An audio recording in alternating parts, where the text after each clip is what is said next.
The Broadmoor Hotel has proposed to trade a $1.3 million swath of land on the back of Pikes Peak for a smaller piece of Forest Service land that sits beneath the resort's ritzy Emerald Valley Ranch cabins. This is Dave Phillips at the Colorado Springs Gazette. The move is part of a rejuvenation of the Broadmoor's mountain properties to a level not seen since the 1920s when Spencer Penrose owned the hotel. Before I get to the land swap, let's look at what else the Broadmoor has been up to in the mountains above Colorado Springs.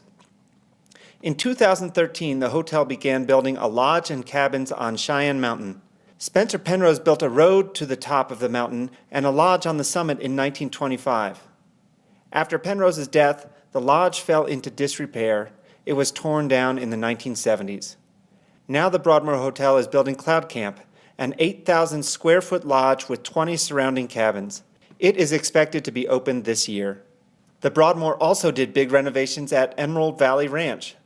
The ranch was once owned by Spencer Penrose and also sold after his death in the 1950s.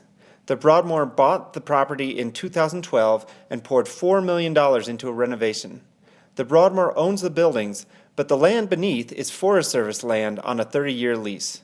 Now the hotel is trying to protect its investment. In September, it bought 320 acres of land near the crags on the west side of Pikes Peak that was owned for decades by climbing legend Harvey Carter. The land is almost undeveloped and surrounded by roadless areas. It has been on the Forest Service's wanted list for a long time. The Broadmoor proposed a trade. It would give Carter's land to the Forest Service in exchange for 64 acres in Emerald Valley. The Broadmoor says it's a good deal for everyone. The hotel gets the land under its buildings, and the public gets a piece of land 5 times as large.